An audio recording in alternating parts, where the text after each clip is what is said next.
देखते हैं सवाल में।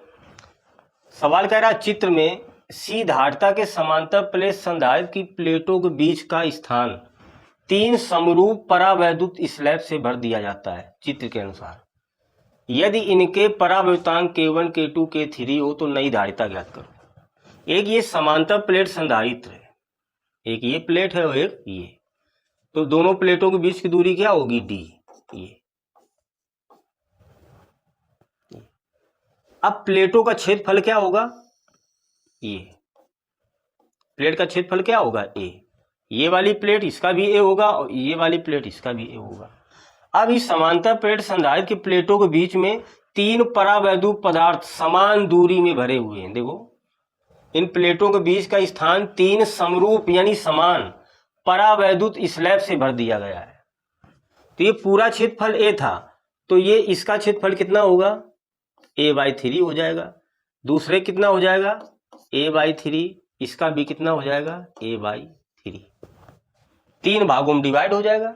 पूरी प्लेट का क्षेत्रफल कितना था A था, अब 3 भागों में ये परावैद्युत पदार्थ भर दिया गया, तो ये A/3 A/3 A/3, इनका टोटल योग करेंगे तो A आ जाएगा। अब ये किस क्रम में जुड़े हैं, तो ये समांतर क्रम में जुड़े हैं। किस क्रम में जुड़े हैं, समांतर क्रम में जुड़े हैं। अब सवाल स्टार्टिंग में कह रहा है सी धारिता का समांतर प्लेट संधारित्र है। ये जो पूरा संधारित्र है इसकी धारिता कितनी दी है C, तो समांतर प्लेट संधारित्र की धारिता, समांतर प्लेट संधारित्र की धारिता, संधारित्र की धारिता फार्मूला क्या होता है, C बराबर A/0/D। ये धारिता C दे रखा है कब, जब इन प्लेटों के बीच कोई परावैद्युत पदार्थ नहीं भरा हुआ है। तो इसको हम समीकरण क्या डाल लेते हैं, 1 डाल लेते हैं। अब परावैद्युत पदार्थ भर दिया गया, तो अब इसकी टोटल धारिता कहना कितनी होगी। जब परावैद्युत पदार्थ नहीं भरा तो धारिता C दे रखी है ये, और जब इन प्लेटों के बीच में 3 परावैद्युत पदार्थ भर दिए गए तो अब इसकी टोटल धारिता कितनी होगी। तो यहां पर हम देख पा रहे हैं ये किस क्रम में जुड़े हैं, समांतर क्रम में जुड़े हैं। देखो सभी की प्लेटों के बीच की दूरी क्या है D है, समान है, तो इसका क्षेत्रफल 1/3 1/3 1/3 हो जाएगा। 3 भागों में डिवाइड हुआ है ना, पूरा क्षेत्रफल A है तो A/3 A/3 A/3 हो। तो हम पहले इसकी धारिता निकाल लेते हैं C1, और जिसमें K2 परावैद्युत पदार्थ भरा इसकी धारिता C2 निकालेंगे और इसकी धारिता क्या निकालेंगे C3, और तीनों को समांतर क्रम में ऐड कर देंगे, आंसर आ जाएगा। तो निकालते हैं K1, देखेंगे K1 परावैद्युत पदार्थ पर पदार्थ की धारिता निकालते हैं।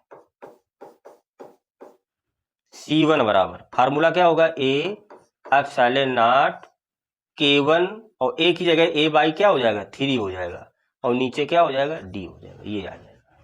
इसी प्रकार K2 परावैद्युत जो पदार्थ भरा है इसकी हम धारिता निकालेंगे, तो C2 बराबर क्या आ जाएगा A/3 K2/D। इसी प्रकार तीसरा जो परावैद्युत पदार्थ K3 भरा हुआ है इसकी हम धारिता निकाल लेंगे, C3 बराबर क्या आ जाएगा A/3 K की जगह K3/D आ गया। अब ये किस क्रम में जुड़े हैं, समांतर क्रम में जुड़े हैं। लिखेंगे क्योंकि संधारित्र समांतर क्रम में, समांतर में, तो टोटल धारिता, कुल धारिता, तो कुल धारिता निकाल लेंगे इसकी। देखो फार्मूला क्या होता है, सूत्र समांतर में C बराबर C1 + C2 + C3। तो C बराबर C1 का मान कितना दिया है A, दिया है A/0 K1/3D प्लस C2 की value A/0 K2/3D plus C3 की वैल्यू A/0 K3/3D। ये टोटल धारिता, तो इसको हम टोटल धारिता को C डैश से ले लेंगे क्योंकि C दे रखा है ये। अब इनसे कॉमन क्या है, सभी से कॉमन क्या आ रहा है A/0/D, और 3 है, तो 1/3 बचा क्या, K1 plus K2 plus K3 ये बचा।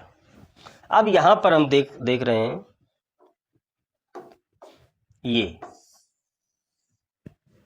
समीकरण 1 से हम C लिख सकते हैं इसकी जगह, तो लिखेंगे समीकरण 1 से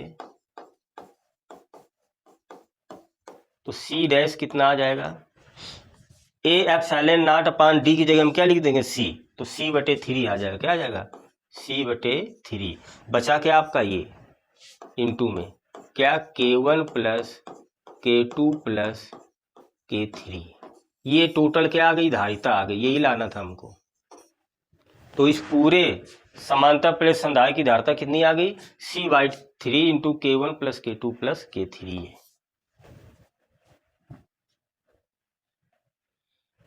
सवाल में कह रहा था जब इन प्लेटों के बीच कोई परावैद्युत पदार्थ नहीं है तब धारिता कितनी है, C है ये। अब इन प्लेटों के बीच K1 K2 K3 परावैद्युतांक के पदार्थ भर दिए गए हैं, तब इसकी टोटल धारिता ज्ञात करना है।